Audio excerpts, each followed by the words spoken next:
tales for dark nights.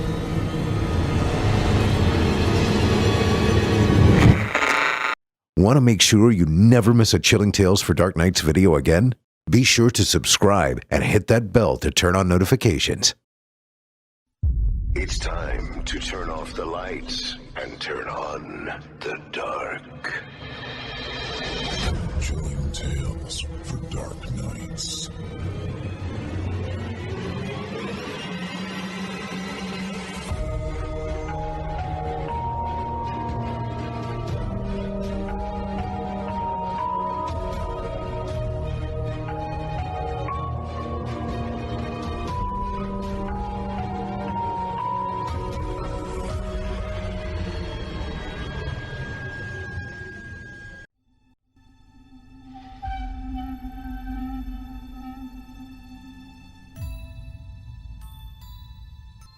Good evening, listener. You're listening to Chilling Tales for Dark Nights. On tonight's edition, we invite you to leave behind your safe reality and descend with us into the frightening depths of the most terrifying imaginations with an audio adaptation of horrific fiction about otherworldly oddities. I'm your host, Steve Taylor, and tonight I'll be your guide as we traverse the dimly lit corridors of your darkest dreams. Joining us tonight to help bring to life the frightening fiction of Richard Morgan are voice talents Danielle Hewitt, Nate DuFort, Nick Goroff, Olivia Steele, and Melissa Medina. Now, get your ticket ready, take your seat in our theater of the minds, and brace yourself. It's time to turn off the lights and turn on the dark.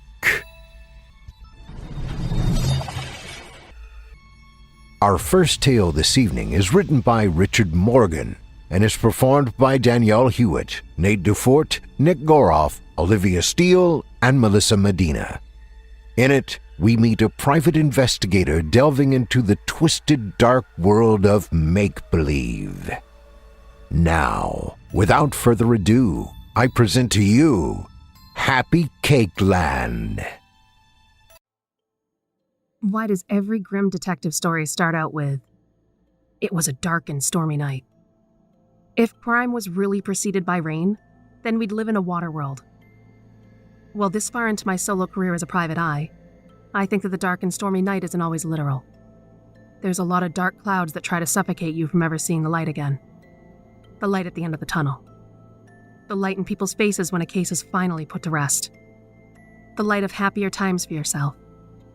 Sure, there are moments when you're a hero. But more often, you're just helping to clean up the bigger crime scene, with all the broken emotions and injustices that nobody sees in the chalk line on the TV screen. I'm Chloe Shandell. This is my 4th year as a private investigator with the Wilson Agency. This means I can count on one hand how many big cases I've handled. The rest are just a means of keeping myself on the payroll. People don't understand why a 20-something woman would want to work in a field that ages you ahead of schedule. Part of it is that I like the challenge. When there's a challenge. I'll admit that I thought I'd be getting better work than this on the regular. The other part is that it's one of those things you just don't know what you're getting into until you're in. There's no point in backing out after that line has been crossed. Does that sound depressing? Yeah. So every night is a dark and stormy night. The phone had been quiet for a few days longer than usual. It caught me by surprise when it finally made some noise. Hello? I said with my pulse picking up. Chloe, how you doing? It's Mavis at Wilson's office. My heart dropped. Hi, Mavis. Just touching bases because, it looks like you haven't taken on any new cases for a minute. I don't think you want my "we're depending on you" speech. A drop in crime is a good thing, Mavis. Bad for us, but good for the world. Crime ain't done, though. Oh, please, we want to keep you. Think about me the next time a case comes your way, alright? Mavis hung up without waiting for my answer. Well then. I hadn't taken up the drinking crutch that everyone thinks I'm supposed to have, but I was getting closer to understanding how one gets it. I did keep a little something under my desk, and I won't lie. It was starting to taste more like medicine than fun. I drummed my nails on my desk as I weighed the decision. My thoughts were broken off by a shadowy movement behind the clouded glass of my door, followed by a knock. "It's not locked," I called out. A woman opened the door just wide enough to slip through. Her eyes seemed to be checking corners for threats. I guessed her to be close to my age, but she wore some shroud of anxiety that aged her at the moment. "Don't be shy. The good guys work here," I said. I used that line a lot. I believed it a little less each time I said it. She was hunched over with folded hands, and she shuffled over to one of the empty chairs in front of my desk. An opportunistic light bulb went off in my brain. "Nerves, huh?" She nodded. "Do you drink?" I asked. Yes. Green light. I found a couple of glass tumblers, and soon they had ice cubes soaking in amber. She thanked me, and I silently thanked her. Well, I'm Mandy. I lifted my glass to her. "Hi, Mandy. I'm Chloe. What you got for me?" She tapped her fingertips together briefly, shaking her head. My daddy has disappeared. Sort of. She had my attention. "Okay." He checked himself into Bright Dawn Wellness Center about 3 weeks ago. We run a bakery, and I think the stress of the business was getting to him. He didn't tell you? No, it was very sudden. I mean, I knew he was under a lot of pressure, and I thought we were handling it pretty well, like a family. What's the last thing you've heard from him? Well, that's just it. I haven't heard anything. It's been 0 contact ever since he went there. What do the staff say? Well, they act like they have no idea who I'm talking about. I've called them 1,000,000 times and talked myself blue in the face. I gave them his name, address, social security number, his description down to his birthmarks, and they don't budge. They don't know who he is, and they haven't seen him before. Lately, they don't even pick up the phone. I got it stuck in my head that they know more than they're telling me. So I called the police. And you know what they told me after they looked into it? They say I should check myself in too. So the cops are in on it, whatever it is. My mind was shooting off sparks. I couldn't believe a case like this just landing in my lap. A missing person, a distraught daughter, a psych ward with a possible agenda. Not likely, but possible. "So you need him found and accounted for." She kept her eyes on her whiskey as she nodded. "I'll take your case," I said with restraint. I felt that my enthusiasm would be facetious if I allowed it to show. She handed over a large envelope with enough to get me started. Photos, documentation that could establish identity, a few news clippings, mostly about the opening and ongoing success of their bakery. The kind of stuff local news covered occasionally when they were out of ideas. The direct approach hadn't done anything for either Mandy or the police, so I decided to skip it myself. Instead, I paid Bright Dawn a visit to quietly cover as many square inches as possible with my eyes. I would go after the blueprints later, but you can't get the general flavor of a place from blueprints. Private investigator is a bitter taste you need to mask as much as possible. I soon had a uniform and well-fabricated ID, if I do say so myself. It just wouldn't be able to unlock any of the sensor-locked doors, but I would figure that part out when I had to. I wanted to keep a light touch for as long as possible. Bright Dawn faced forward as a cutting-edge facility for the people unfortunate enough to need emergency psychiatric care. Personally, if I'd have been one of the people admitted there, my heart would have plummeted down into my stomach as soon as I saw what wasn't shown in the glossy brochure and reassuring video ads. Okay, it wasn't exactly the torture chamber that the old asylums were, but I couldn't help feeling that the place cared more about what the outside saw than what the inside felt. I had to remind myself that I was there to find a father, not conduct an audit. But if I had been an inspector, the place would have fallen right into the palm of my hand. One sloven orderly kept her username and password out in the open, on a piece of notebook paper. Her handwriting was huge and in Sharpie. I could read it a mile away. Or at least from far enough away she would have never noticed me. She also said her credentials out loud each time she logged into the system.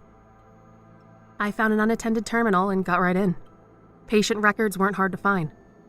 I ran a search for Jerry Mendenhall and got nothing. There was a Jonas Mendenhall in his 20s, far too young.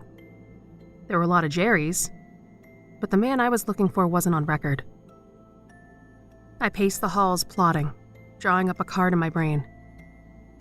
I found the Sloven orderly and played my card with her.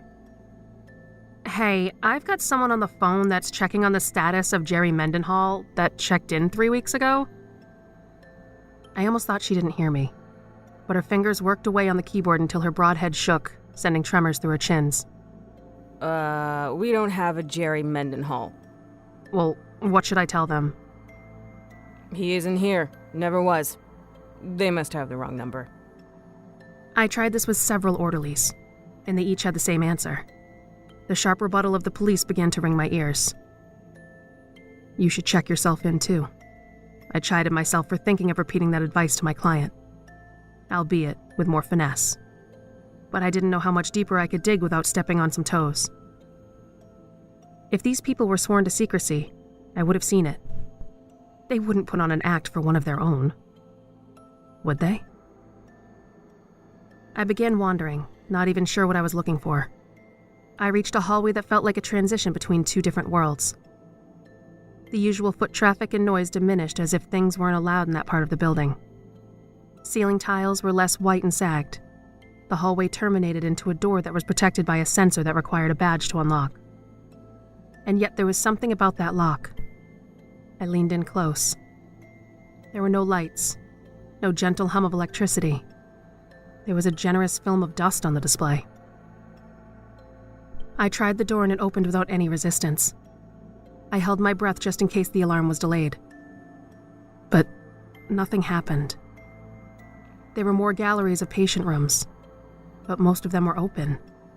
Each of them had cobwebs and all the lighting was limited to the hallway. I was about to write off that entire section as abandoned and my mission as a bust. But then I heard it. Singing. It was a mumbling and rambling tune. Certainly the work of the mad. But I couldn't fathom how that part of the building, why that part of the building, would be an active use for patient care. I followed the sound around a distant corner and jerked back. An orderly was unlocking 3 enormous padlocks that were clamped around an equally heavy chain. It was wound through several brackets that kept a door anchored shut. The chain and the locks fell into a heap on the floor. The door opened and a lunatic laughter spilled out. But the orderly turned her back on the unguarded door and wheeled the dining cart inside. Time for dinner, Mr. Curry. The occupant replied with rapid chittering. Time slowed down for me as my heart rate sped up. I saw the key sticking out of one of the padlocks. I felt my own keys in my pocket. One for my apartment, one for my office, and one for my mailbox. I never got anything good in the mail, so I took out my mail key and went for the padlock key. I withdrew it with nothing louder than a gentle snick. I placed my own key on the floor. I got the briefest glance of the occupant through the door, and it made the whole job worthwhile. It was definitely Mr. Mendenhall. I was pretty sure that he saw me as well. I held my breath for the consequence that never came. I retreated back behind my corner and waited. I pictured the orderly questioning if she had left the key by itself like that, but then shrugged it off as the chain echoed through the stillness and the 3 padlocks clicked into place. I slinked back to the active portion of the building where the staff was starting to thin out for the evening hours. I got back into the patient records and searched the last name Curry. There was only one, admitted about 3 weeks ago. The full-color photo was a match to what Mandy had given me. But all the patient information, he hadn't just checked himself in under an alias. He had used an entirely fabricated identity. That's not the work of an insane man. It was something he had planned in advance.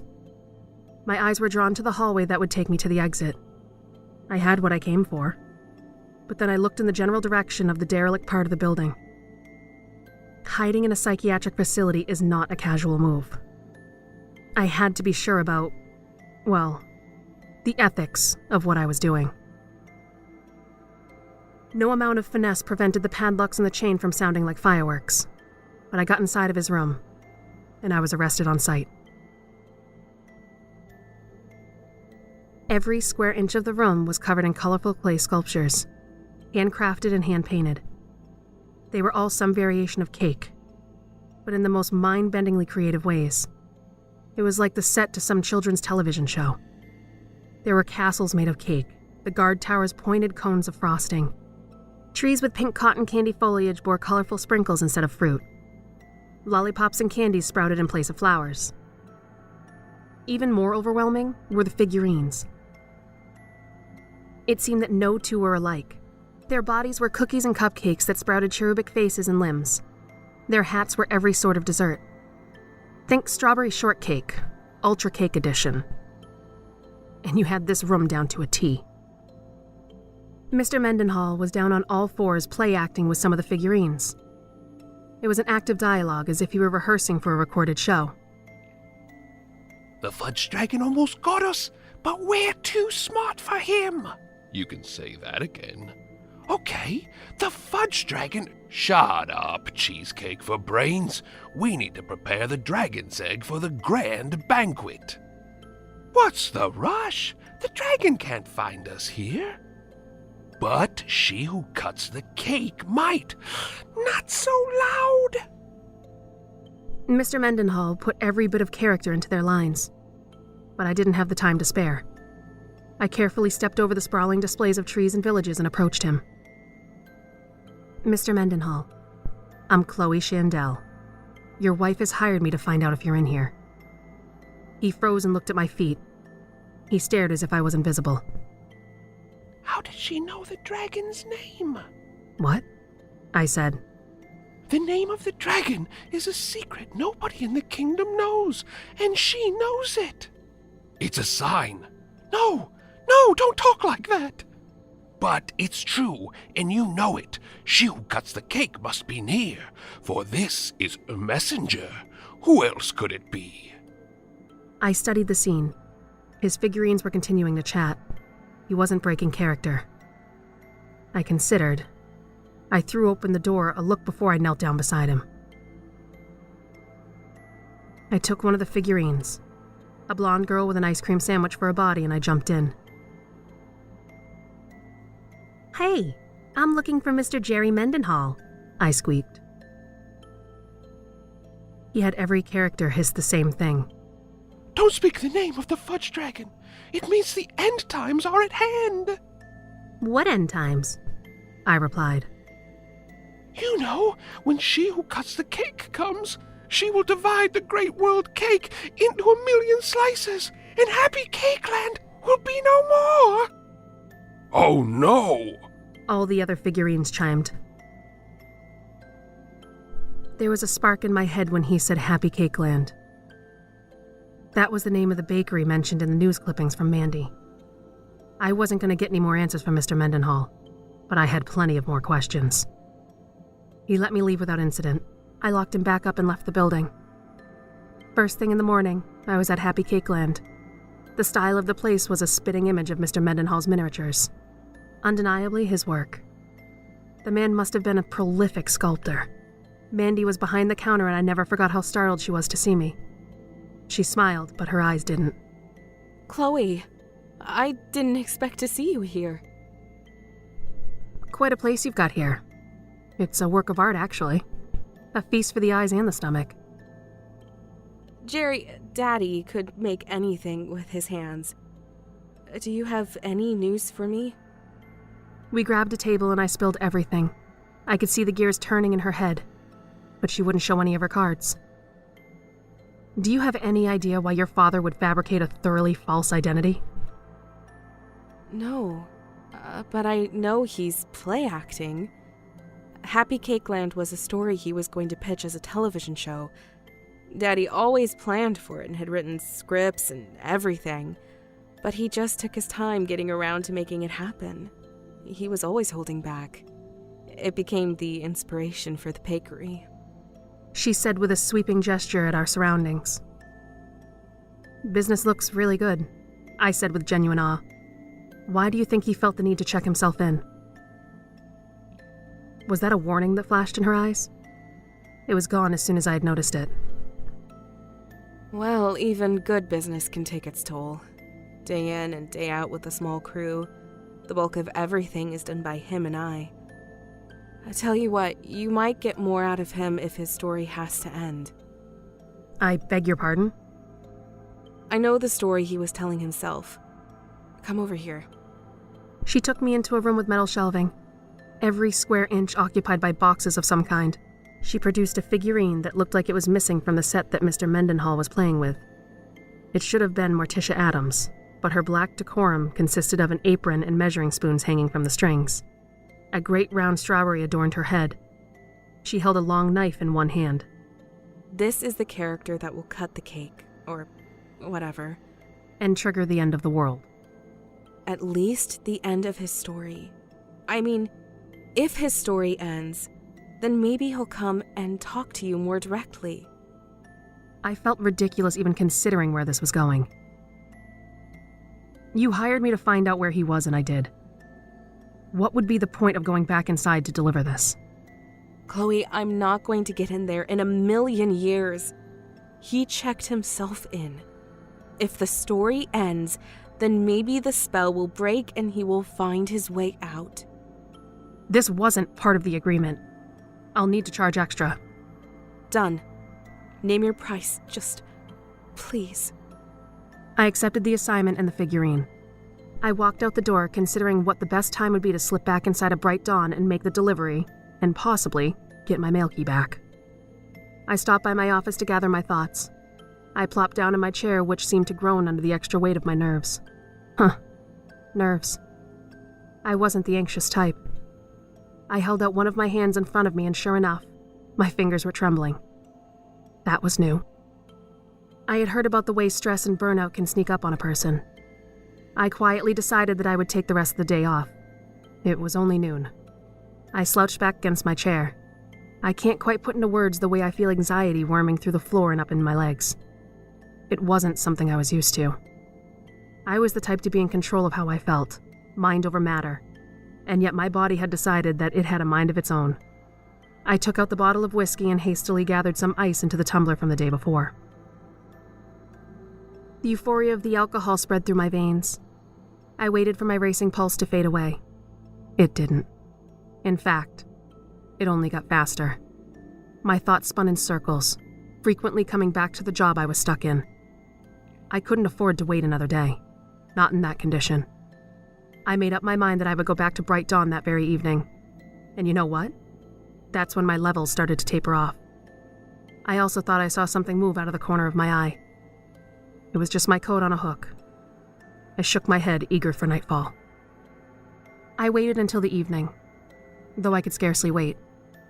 I expected some kind of resistance, someone to spot me, but nope. I must have been crazy, because it felt even easier than last time. People seemed to just get out of my way and clear the halls so I could pass without interruption. The figurine in my pocket felt heavier the closer I got. I was definitely going to bed when I got this whole thing over with. I made it to Mr. Mendenhall's oversized playroom. He didn't react to me, but he did react to the figurine. I don't know why I expected him to recoil from it. He stared for a long moment and reached out with tears in his eyes. He held it out at an arm's length and gazed as if he had been reunited with a long-lost loved one. I think the word for what I saw in his face was finality. But he still wasn't going to answer my questions. I figured he needed time to transition from wherever he was back to reality, and I needed to get out before anyone discovered an unauthorized occupant in this room. When I stepped outside, all of the tension left my body at once like a spirit being cast out. I almost lost my balance. I felt so unburdened that it was unreal. But on another level, I felt a creeping dread. The feeling you get when you've done something wrong, but you just don't fully know it. What had I actually done anyway? I delivered a figurine to its original owner in the hopes that it would get him to snap back to reality and get him back to his daughter and his business. There was something more, and my senses wouldn't let it lie. I drove over to the bakery hoping that Mandy was there. I would tell her that I did the job and that I had some questions eating at me, even though I had no idea what those questions were. She wasn't there. I couldn't accept that. I had to know, and I had to know right then and there. I held my phone screen up to the lock for just enough light. I could easily pick the lock, but maybe I didn't have to. I had found the spare key in a faux rock in 30 seconds. I let myself in and shone the LED of my phone around. A man has the luxury of not only a successful business, but the full-time support of his daughter, and enough creative energy to transform the building into a work of art. And then he checks himself into the funny farm because he's stressed? Madness might not be subject to logic, but that wasn't a recuperating man I saw isolated in that room. He was hiding. I had to know why. I located the room chock full with boxes. There were tons of business records and legal papers. Most of them were older, before the world went mostly digital. Then I noticed that one of the shelving units was on wheels. This stood out because none of the other shelves had wheels. Sure enough, there was a door behind it. I opened it, and the rabbit hole yawned wide to swallow me whole. One box was full of pictures. Mandy had the same face even in childhood. But the man that was by her side with what appeared to be her mother, I couldn't place it as Mr. Mendenhall. There was a professionally taken photo of the entire family with the same couple holding Mandy up high. I knew age can change a man, but surely not to such an extreme. On the back of the photo was a stranger piece of the puzzle, the words, Sutton family. I eventually found some pictures of Mandy with a man that looked more like Mr. Mendenhall, but she looked to be 12 or 13 in those photos. The nearly bottomless pile of other photos didn't provide any context. I had almost given up until at the very bottom of the catch-all box of photos, I found a small diary. It was quite worn and seemed to be meant for small hands. In there I found photos crammed between the pages, mostly of Mandy. But they didn't look right. She had a spacey, vacant look when her eyes were in the shot. Her clothes looked like she had been struggling with them. She was topless in one too many pictures, just beginning to transition from child to woman. I suppose I began to smell what I was going to uncover, but my conscious mind wouldn't accept it at first. It was too disgusting to look in the face. My mental gaze was like Mandy's in the photos, staring far off in any direction except straight on. The diary told of the really nice man, Jerry Mendenhall, how he made her feel special like a princess. The things he had bought her for her 13th birthday. The time he would spend with her while Daddy was busy. Then the entries suddenly got short, like 2 or 3 sentences long. They were like dry documentation, or notes that were supposed to be fleshed out later but never were. They told of how he had touched her and where, when he did it again. Once or twice she wrote of how she told him she didn't want to be touched like that. But he didn't listen. He kept touching her and she kept writing about it. The last entry was a date with the words married. Amanda Catherine Mendenhall. A thinning copy of a marriage certificate was between the pages. Whoever Jerry Mendenhall was, he was not Mandy's father. 2 things happened. First, I realized that I was holding my breath. Second, I realized that I could hear voices, indoors, with me. It was blurry chatter with no pauses. My deepest instincts screamed to me that I needed to get out. Instead, I was magnetized to the source of the whispering, wherever it was. And I had to find it. I stumbled into a small kitchen where there was a large cookbook resting on a counter. It was surrounded by a crowd of Mr. Mendenhall's figurines. The whispering was the loudest there. But where was it coming from? The eeriness sent ripples across my skin, and yet I was compelled to keep looking. My light passed over the pages of the cookbook. These weren't recipes scrawled on those pages. They weren't written in the English alphabet. And each bizarre, otherworldly, fiendish illustration was a punch to my brain that left me stunned. I felt my blood freeze in place when the lights of the bakery began to flicker. At first, I thought that someone had turned them on, as if an attempt to catch me like a burglar. But the lights strobed and flashed. A short circuit? What if it would end in a fire? That would be even worse. Then I'd have to call emergency services and explain myself. But when I looked to the doorway, there was no familiar outline of either Mandy or a uniformed officer. If I hadn't been holding the knife, my brain would have never accepted the possibility of what I was seeing. The figurine that I had left with Mr. Mendenhall had somehow grown to lifelike proportions. The lights, no matter which direction they threw their rays, never truly illuminated the inky black figure in front of me, with its larger-than-life hat, sleek dress and apron, and exaggerated footwear. In its hand was the wicked shape of the knife, also robed in shadow. The swirling voices began to speak in unison. "She's returned, she's returned," they chanted. "Deed is done, deed is done, we will be set free." Darkness. The light strobed, revealing that the figure was now closer to me. Darkness. Light. Even closer. The thing's progression towards me was revealed in harrowing snapshots. I tried to contain the scream that was collecting in my throat. The figure stood between me and any available exits. One last flash revealed the knife held high, poised to strike like the tail of a scorpion. I waited for the sharp pain. But there wasn't a soft sound of flesh meeting iron. There was the thunk of a carpenter's workshop, not a butcher's, metal and wood. I trembled from head to toe, barely daring to breathe. There was the sound of something like a sigh taking place all around me, as if I had been standing in a circle of people that had been holding their breath and could hold it no longer. Then the room was truly still. My phone created a shivering light that rested on the figurine's life-size knife. The figurine itself was gone. The blade protruded from the wooden table that held the small figurines. An absurd amount of blood flowed down from the knife and touched the toys. At the precise points where the ruby liquid touched them, faint wisps of vapor were visible just long enough for me to see them. Then they were gone. The toys seemed familiar somehow. More still, inert, than they were before. Emptier than before.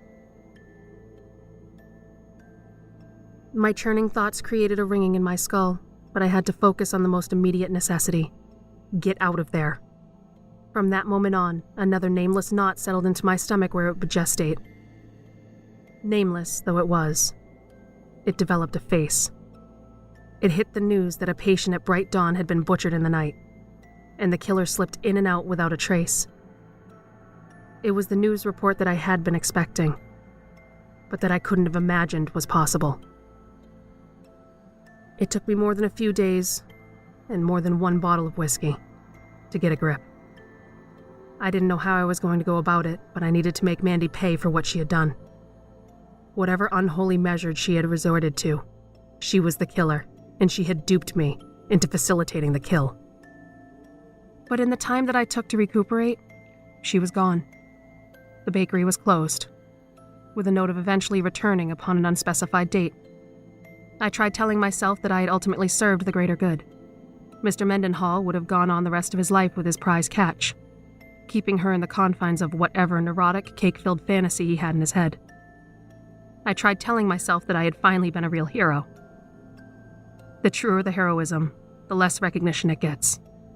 The less you can actually talk about it in the open.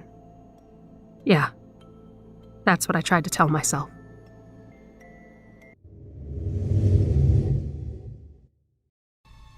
I hope you enjoyed Happy Cake Land, as written by Richard Morgan and performed by Danielle Hewitt, Nate DuFort, Nick Goroff, Olivia Steele, and Melissa Medina. You can hear more of both Danielle Hewitt and Nate DuFort over on the Creepypasta. Check it out at www.creepypod.com. On that note, be sure to check out the other shows we offer on our network. Longtime resident and powerhouse Otis Gyrie has his very own show here on our network, Scary Stories Told in the Dark, which you can hear every Sunday night. We have Fear from the Heartland, featuring horror stories brought to you from the Heartland, airing Wednesdays. Eric Peabody's Horror Hill is a podcast dedicated to some of our deeper and darker tales, and we hope you'll check him out. Drew Blood's Dark Tales airs Fridays, featuring some southern, down-home horror. Now, our weekly descent into the depths has just about come to a close. But before we go, I'd like to take a moment to thank you for joining us for tonight, and remind you to take a moment to stop by our iTunes page and leave Chilling Tales for Dark Nights a 5-star review and a kind word. And follow us on Facebook, Twitter, and Instagram if you haven't already. And of course, subscribe to us on YouTube, where you can find an archive of our work going back to 2012. And consider signing up as a patron at our website, chillingtalesfordarknights.com, to show your support and get all of our content ad-free. I'm your host of the evening, Steve Taylor, and it's been a pleasure. Tune in again next week when we once again turn off the lights and turn on the dark. Sweet dreams, listener. Sweet dreams.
Chilling Tales for Dark Nights.